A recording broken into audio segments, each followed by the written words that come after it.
¿Cómo les va? Regresamos entonces a Agenda Pública, conversaciones de actualidad en este domingo, iniciando septiembre. Han pasado varias actividades este septiembre que para Chile es tan significativo y ahora probablemente, en realidad debe haber dicho, retomamos Agenda Pública. Es una palabra mucho más asertiva con lo que se viene esta semana de celebraciones de fiestas patrias, ¿cierto? Ya. Estamos ahora con una dirigente argentina, maestra de primaria, con Mariana Molteni. Ella es dirigente del Sindicato Unificado de Trabajadores de la Educación de la provincia de Buenos Aires, de los trabajadores públicos. Mariana, bienvenida a Agenda Pública, gracias por venir. Bueno, buenas tardes, Fernando, buenas tardes a toda la audiencia.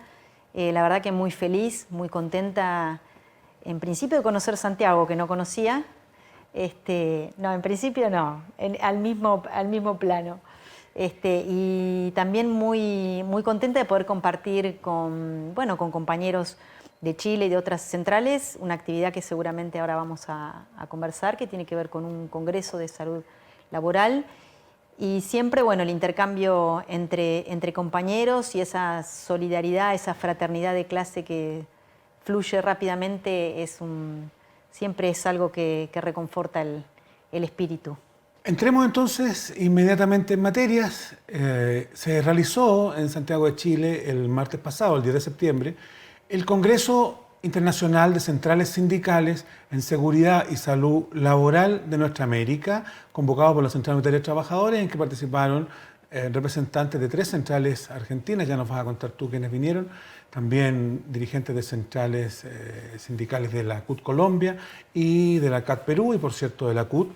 Y cuéntanos un poquito más, el desarrollo un poco del evento, cuántos dirigentes llegaron, de tus centrales sindicales de Argentina, Mariana. Bien, de la Argentina vinimos una delegación de 5 compañeras y compañeros.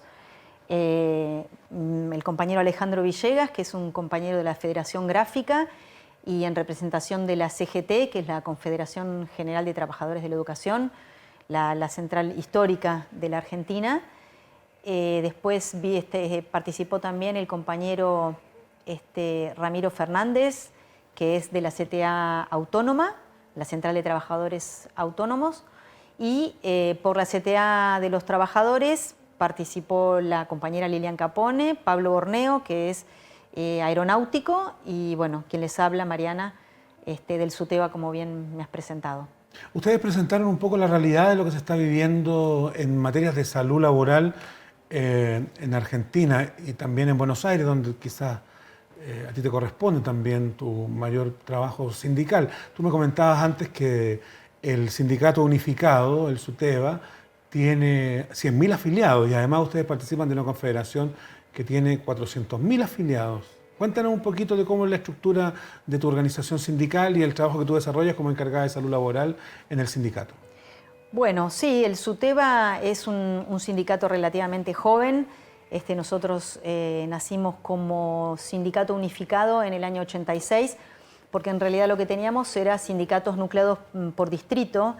Es más, anteriormente inclusive por ramas, o sea, teníamos a los profesores de educación física por un lado, a las maestras de inicial por otro, de primaria por otro, digamos, una atomización que claramente es un obstáculo para el éxito de una disputa gremial. Así que finalmente, un par de años posterior a la vuelta a la democracia, después de la dictadura, conformamos el SUTEBA, que es el sindicato más representativo de la provincia de Buenos Aires, con casi 100.000 afiliados. Y esto también, el hecho de ser el sindicato más representativo, nos posibilita también tener la representación de todos los trabajadores de la educación de la provincia en algunos estamentos, instituciones del Estado, como por ejemplo nuestra propia obra social o el Instituto de Previsión Social, y eso, según los momentos políticos, nos ha permitido tener mayor impacto en esa política de los institutos, y en otras épocas menos, como es el caso en este momento, que estamos viviendo una situación bastante compleja con la gobernadora María Eugenia Vidal, que tiene poca simpatía por los trabajadores en general y por los trabajadores de la educación en particular, te diría. Y bueno, nosotros vinimos a compartir con los compañeros de otras centrales la experiencia de las dificultades que hemos tenido a lo largo de estos años y los avances también, porque hemos tenido avances. Y bueno, hemos encontrado también bastantes similitudes en general, según la oleada histórica de cada país. Hay mecanismos del poder que se implementan como, digamos, de manera repetitiva en los diferentes países. Y bueno, hoy estamos, por lo menos en las centrales que participamos de este encuentro, lamentablemente faltaron los compañeros de México que no pudieron venir, Brasil, Bolivia y Uruguay, pero bueno, de los países que estábamos presentes, tenemos como de alguna manera la impronta de los gobiernos en este momento bastante similares, digamos, con políticas bastante similares que tienen que ver con, intentar avanzar sobre los derechos que hemos conquistado en periodos anteriores. También está presente con ustedes la discusión, en Chile está muy presente el tema de la flexibilidad laboral. Recuerdo habérselo escuchado también al dirigente de la CUT Colombia. ¿Hay también una avanzada en restringir, en retirar ciertos derechos hacia los trabajadores con la administración Macri en Argentina? Sí, sí, absolutamente. En realidad ha habido intentos, pero bueno, afortunadamente por ahora hemos logrado detener ese intento de avance en esas políticas de restricción de derechos. Bueno, te podría decir todo lo que tiene que ver con el derecho a la indemnización por un despido,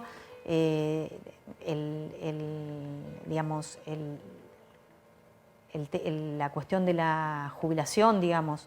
Porque es pensiones, ¿no? Exactamente, las jubilaciones nuestras, en extender la edad jubilatoria. Sí, hay claramente toda una política de intento de avanzar sobre los derechos. Sí.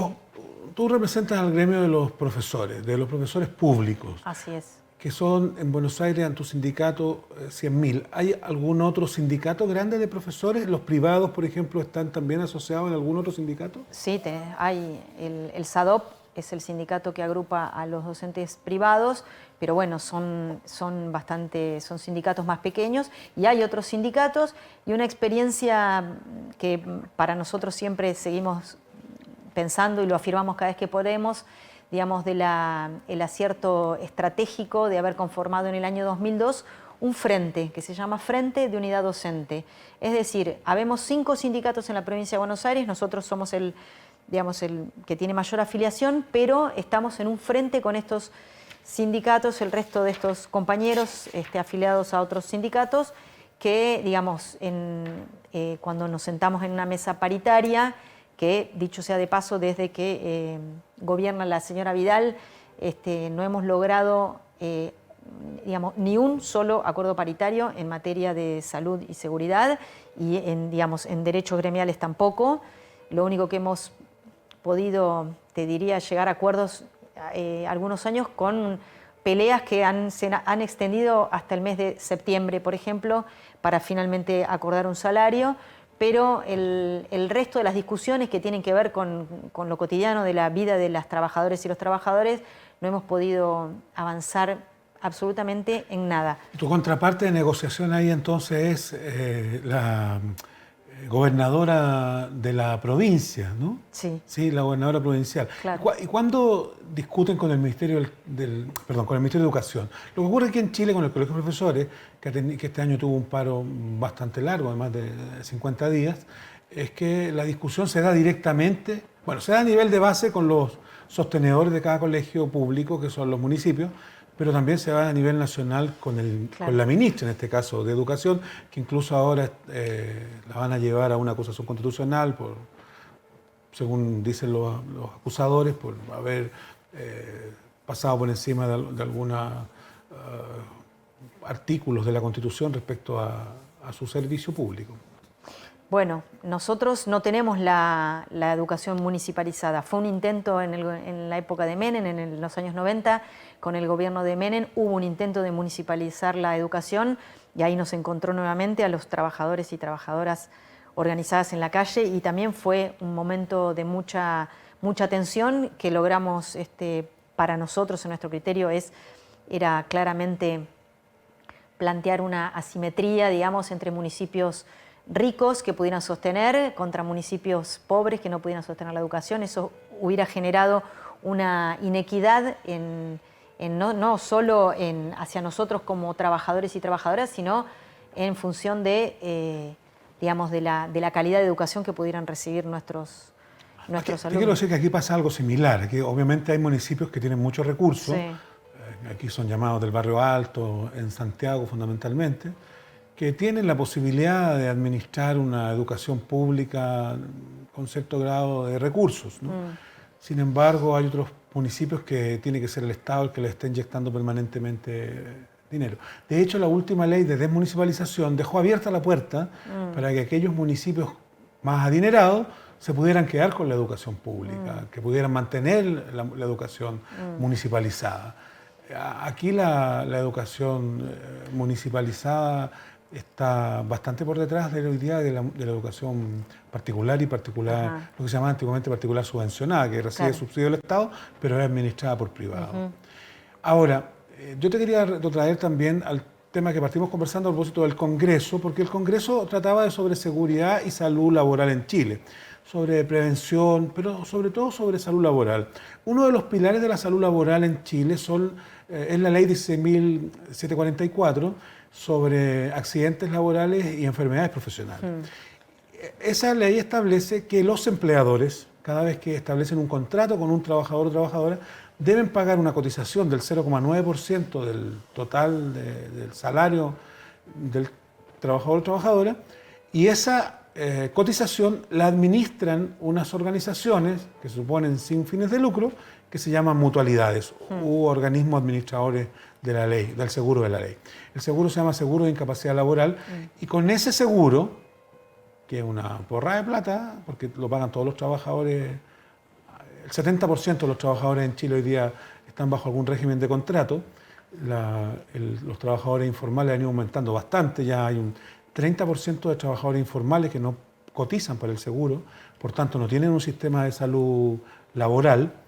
Y estas instituciones tienen sus propias formas de atención, tienen sus propios hospitales, en aquellas regiones donde no hay hospital, tienen convenios con clínicas para que atiendan, que tal vez la cosa positiva del seguro, para que atiendan del mismo modo al trabajador obrero, que tal vez lleva pocos años en la empresa y que está menos calificado, que a los gerentes, a los directivos, que también si se accidentan van a dar al mismo centro de salud. Eso los trabajadores en Chile al menos lo han valorado. Yo entiendo que ustedes también tienen un sistema de seguro, pero privado, y también entiendo que ustedes tienen tus propios centros de salud. Cuéntanos un poco, a propósito de tu sindicato, ¿cómo lo hacen?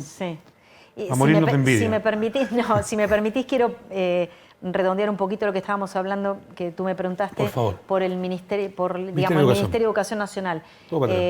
Nosotros tenemos entonces la educación provincializada, cada provincia, cada estado tiene su sistema educativo, y después tenemos el Ministerio de Nación, el Ministerio Nacional, que fija una política común. Después cada provincia tiene su especialidad, digamos, que se suma a esa política común, que es nacional, y nosotros tenemos, voy a decir porque existe una ley de paritaria nacional que el gobierno de Macri, ni bien asumió el primer año, o sea, en el 2016, nos convocó a la paritaria, pudimos resolver en la paritaria algunas cuestiones. Lo interesante que tiene la paritaria nacional es que fija un piso por el cual ningún docente del país puede cobrar menos que ese piso. Después, cada provincia puede de ahí para arriba mejorar el salario, pero ningún trabajador ni trabajadora de la educación puede cobrar menos que eso.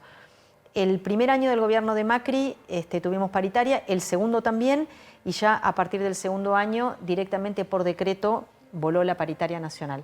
Así que nosotros, con el ministro de Educación de Nación, no le hemos visto la cara jamás, porque voló de un plumazo la paritaria. Bueno, ahora pasando al otro tema. Repito la pregunta. No, sí me acuerdo, bien. No, nosotros tenemos también una ley de riesgos del trabajo que es del año 96, o sea, de los años 90, el gobierno de Menem, tiene en la matriz toda la impronta de esos tiempos, que tiene que ver con la privatización de la seguridad social. Y, digamos, lo que instaló, lo que está planteado en esta ley, entre otras cosas, es la creación de las ART, que son aseguradoras de riesgos del trabajo, bueno, son empresas con fines de lucro. Nosotros siempre decimos que esto es un poco como poner al lobo a cuidar el gallinero, porque es, digamos, poner a alguien que, con una empresa con fines de lucro, que lo que pretende es justamente ganar dinero, poner el cuidado de la salud de los trabajadores. La verdad es que esto no ha resultado nunca y tiene una lógica de suma cero, digamos. La empresa, cuanto menos le da al trabajador en prestaciones, más gana. Entonces eso llega un momento que es un problema. ¿Y eso quién lo paga? ¿Lo paga el trabajador Eso o lo paga lo paga el empleador. el empleador? El empleador. Igual que acá, Sí. una cotización Sí. que va a dar a esa... ¿Y quién decide dónde, en cuál de esas ATR se llaman, no? ART, aseguradoras de riesgos del trabajo. No, la impone el empleador. Igual que acá, el empleador decide dónde cotiza. Sí. Y en general no son empresas, son empresas de salud prepagas. Son 6 empresas que concentran el mercado, lo tenemos que decir así, sí, el mercado de la salud de los trabajadores en todo el país. Y en general no tienen muchos servicios propios, subcontratan servicios para brindar las prestaciones. Y bueno, lo que yo te comentaba, que sí tenemos en la organización sindical, es muy diferente la lógica desde ya, porque para nosotros los centros de salud son centros propios que se sostienen con el aporte de los afiliados y afiliadas, tienen además de un sentido sanitario, digamos, de la intención de cuidar la salud de nuestras compañeras y compañeros, para nosotros es fuente de, digamos, insumos para la pelea gremial. Nosotros implementamos programas preventivos y programas orientados a la salud del trabajador y la trabajadora, y eso después nos ha permitido en otros momentos, porque como te decía hoy, en la gestión en la actual gestión no hemos podido ni siquiera empezar a discutir algún tema de salud laboral. En otras épocas sí hemos tenido importantes avances, y nosotros, para sentarnos en esa mesa paritaria, en esa discusión paritaria, que como te decía hoy, tenemos la fortaleza de ser un frente donde lo que tenemos que discutir o las posiciones las discutimos previamente, y cuando nos sentamos ahí somos un frente con una única voz, hemos logrado y hemos utilizado en la argumentación para pelear por determinados derechos muchos insumos recogidos de nuestros centros de atención primaria. Son 17 centros que están distribuidos a lo largo... ¿Cómo se financian? ¿Ustedes también cotizan? ¿Tienen una segunda cotización para esos centros? ¿O esa cotización que tú tenías para la ART se puede transferir a esos centros? No. Esto es el compañero o compañera que decide afiliarse al sindicato, al SUTEBA, con su aporte, tiene, digamos, el derecho de acceder a todos los beneficios que tenemos desde el sindicato. O sea, es exclusivamente con el aporte de los afiliados. O sea, los recursos del sindicato, el único recurso que tiene el sindicato es el aporte de quienes estamos afiliados a él. No tenemos ninguna fuente de financiación externa. ¿Presta servicio a terceros? Por ejemplo, si yo me quiero atender allá, no sé, un odontólogo, no, a terceros no. No, hemos tenido en algunos momentos algunas experiencias de convenios con sindicatos muy hermanos, ¿no? Muy cercanos, pero no, es para los afiliados y sus familias, obviamente, ¿no? Pero bueno, son centros de atención primaria, donde lo que tenés es un equipo básico, una historia clínica familiar. La columna vertebral del equipo de salud son los médicos generalistas o de familia, quiere decir que tiene un abordaje mucho más integral, son formados en salud laboral. O sea, la idea nuestra es que un médico nuestro, de un centro de salud nuestro, cuando en la consulta, cuando mira y conversa con nuestro afiliado, vea en ese momento a una persona en su contexto laboral. ¿Qué ocurre cuando el diagnóstico que ustedes hacen en el centro de salud laboral del sindicato se contradice con el diagnóstico que hace la ART respecto a una enfermedad osteomuscular? Y hay que decir, por ejemplo, que en Chile una enfermedad musculoesquelética es rechazada en el 95% de los casos. O sea, solo 5 de cada 10 trabajadores o trabajadoras que presenta ante los organismos administradores del seguro un caso de una enfermedad profesional musculoesquelética solo el 5%, 5 de cada 100 es aceptado como enfermedad profesional. O sea, prácticamente el 100% es rechazado. ¿Qué ocurre en Argentina si el informe que tiene el médico de tu centro de salud del sindicato dice si esta enfermedad se le produjo por el trabajo que desarrolla, por el puesto de trabajo, y la RT dice no, esto es porque a este señor le gusta andar a caballo, le gusta jugar al polo, no sé qué? Sí, nosotros en Argentina lo que tenemos es una instancia de apelación a una comisión médica, donde, bueno, ahí se contrapone, digamos, pero la ley nuestra es muy rígida, muy estricta y, por ejemplo, tiene un listado de enfermedades profesionales. En el caso nuestro, en el caso de los docentes, tenemos solo 2 enfermedades profesionales. Es la disfonía por sobrecarga en el uso de la voz y la hepatitis A. O sea, para esta ley, las trabajadoras y los trabajadores de la educación somos cuerdas vocales y un hígado, nada más. Así que es muy difícil tratar de que alguna otra, nosotros creemos, por ejemplo, nuestras compañeras y compañeros que trabajan en escuela especial, con niños con discapacidad, sobre todo con discapacidad motora, la infraestructura de las escuelas no está preparada para que, digamos, la vida de ese niño, niña o joven transcurra en las condiciones que debiera. Entonces, muchas veces, por ejemplo, una maestra tiene que cambiarle el pañal a un alumno que por ahí es un alumno grande, o sea, podemos decir un prepuber, eso implica un esfuerzo físico y nosotros ahí hemos intentado que se reconozca y la verdad que han sido excepciones, no es muy fácil, es una ley que la hemos combatido, tiene, digamos, dictámenes de inconstitucionalidad, pero creo que es la ley que más dictámenes de inconstitucionalidad tiene, pero aún así sigue vigente. Qué interesante, cuando tienen estas disputas y, por ejemplo, tampoco están de acuerdo con la comisión médica. Aquí lo que sucede, y lo denuncian a veces los trabajadores, que varios de los médicos que trabajan para las comisiones evaluadoras habían sido antes médicos que trabajaron para los organismos privados, digamos, ¿no? Entonces es muy difícil encontrar un médico pro trabajador que saque todos los fallos. Y cuando tienen esa dificultad tienen que ir a tribunales. ¿Cómo les ha ido con tribunales? Es así. Además, los médicos que trabajan en las comisiones médicas, el salario se los pagan las RT. O sea... Difícil que voten por otro lado. Sí. Mira. Así que, no, después, bueno, lo que queda son, claro, instancias ya a nivel de la justicia. Pero ¿Cómo eso les ha es ido después, cuando presentan casos? Eso es después de mucho tiempo, o sea, es muy burocrático, muy burocrático. Y salvo en general con accidentes de trabajo es más fácil. Con enfermedades profesionales prácticamente yo no conozco, en nuestro sector no, que hayan sido reconocidas. Nos quedan 5 minutos, no quiero dejarte ir sin hablar de algo muy importante que pasó en Argentina y que va a seguir pasando. Obviamente que tiene que ver con la política nacional. Ustedes tuvieron las PASO, que son las primarias abiertas, simultáneas y obligatorias, ¿me acordé? Las PASO, que nadie creía mucho, o no tenían tal vez mucha... Bueno, mejor que lo digas tú, ¿no? Yo esto lo he leído nomás. Que no había esta visión de que iba a suceder. Incluso las encuestas no le achuntaron, no le apuntaron a lo que sucedió.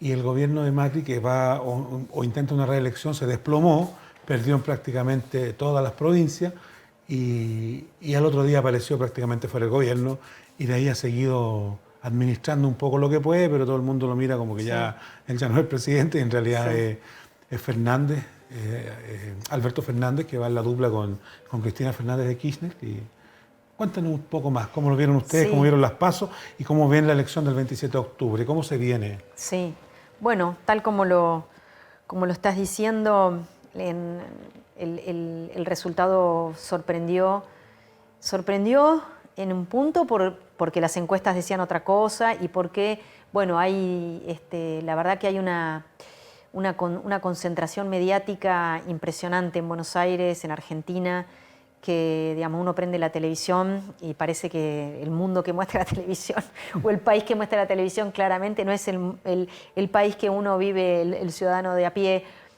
Así que en ese punto no sorprende que haya pasado lo que pasó. Pero las encuestas planteaban prácticamente un empate. Así que fue para nosotros, para los trabajadores y trabajadoras en general, una grata sorpresa en ese punto, porque la situación que estamos viviendo en Argentina es de un deterioro muy, muy, muy grande. La verdad que es muy triste. Nosotros hacía mucho tiempo que no veíamos en las escuelas. Tuvieron al otro día una devaluación del dólar casi un 50%. Eso y un presidente tratando de, en su discurso al día siguiente, echándole la culpa a los ciudadanos por haber votado. Dijeron, bueno, esto es lo que pasa por votar, esto es lo que pasó por votar lo que votaron. O sea, después al otro día tuvo que salir a pedir disculpas. O sea, entonces, ¿tú crees que el Frente de Todos debiera ganar la elección el 27 de octubre? Va a ganar. Va a ganar, ¿sí? Va a ganar. Va a ganar, sin ninguna duda. Y sabemos que no va a ser un periodo fácil, porque realmente las necesidades que hoy tiene nuestro pueblo son muchas. Ha sido obsceno. El saqueo, estos 3 años y medio, casi 4, ha sido obsceno. Digamos, la deuda que ha contraído nuestro país, bonos a 100 años, o sea, van a estar nuestros bisnietos pagando la deuda. Es realmente muy triste porque veníamos de un proceso donde habíamos podido avanzar, donde había ciertas cuestiones, bueno, volviendo un poco al tema de la salud de los trabajadores, digamos, después de salir de los 90 y empezar en las primeras paritarias con el gobierno de Néstor Kirchner a recuperar el salario, una vez que, bueno, que esas necesidades empezaron a estar como más satisfechas, pudimos empezar a pensar en otras cosas, porque la verdad que cuando uno tiene hambre difícilmente piensa en qué condiciones trabaja.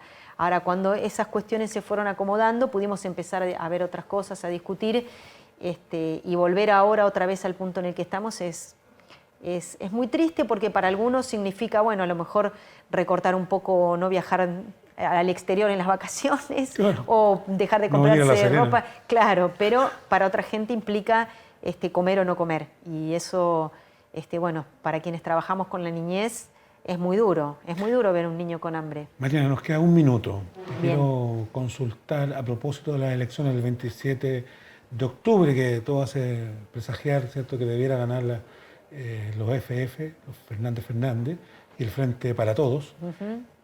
¿Qué crees tú como dirigente sindical que es lo primero que debiera hacer desde el mundo de los trabajadores, el mundo de los maestros, este gobierno, el nuevo gobierno? Porque como tú bien dices, debiera haber mucha demanda desde muchos sectores, ¿no? De mucha urgencia. Para ustedes como trabajadores, ¿cuál es la urgencia principal? Si a mí me preguntás como trabajadora en general, te tengo que decir que lamentablemente lo primero que va a tener que atender el próximo gobierno es el hambre. El hambre, tenemos casi el 46% de nuestros niños y jóvenes por debajo de la línea de pobreza, o sea, con necesidades básicas insatisfechas. Así que te diría que lo primero que va a tener que atender es el hambre, es así. Y la otra cuestión que se viene después es el tema del trabajo. O sea, en Argentina se cierran decenas de fábricas por mes.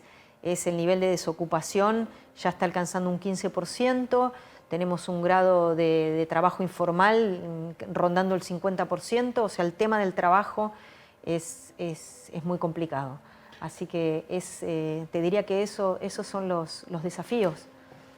Bien, pues le deseamos suerte en esta elección, que no pase nada, que gane quien tenga que ganar. Todo hace presagiar, como te decía, todo hace presumir que sería Alberto Fernández, y va a tener una tarea enorme por delante, como mucho en nuestro gobierno. Mariana Molteni, maestra primaria, dirigente del Sindicato Unificado de Trabajadores de la Educación de la provincia de Buenos Aires, muchas gracias por estar en Chile con nosotros en Agenda Pública. Muchas gracias a ustedes, Fernando, un gusto. Bien, pues te esperamos para la próxima vuelta, ojalá ya en el gobierno y con mejores noticias, que estén trabajando duro y parejo por mejorar la Argentina, un país que es tan rico. Se cuenta la leyenda que Argentina es un país tan rico que se lo han robado varias veces y sigue siendo un país muy importante para nosotros también. Muchísimas gracias a ustedes, muchísimas gracias a la Fundación Instituto de Estudios Laborales por colaborar con este programa. Usted puede encontrar sus estadísticas, sus datos, sus informes en fielchile.cl. A ustedes les agradecemos, que pasen unas muy bonitas fiestas patrias, diviértase y retomamos la próxima semana. Muchas gracias. Esto fue Agenda Pública. Buenas tardes.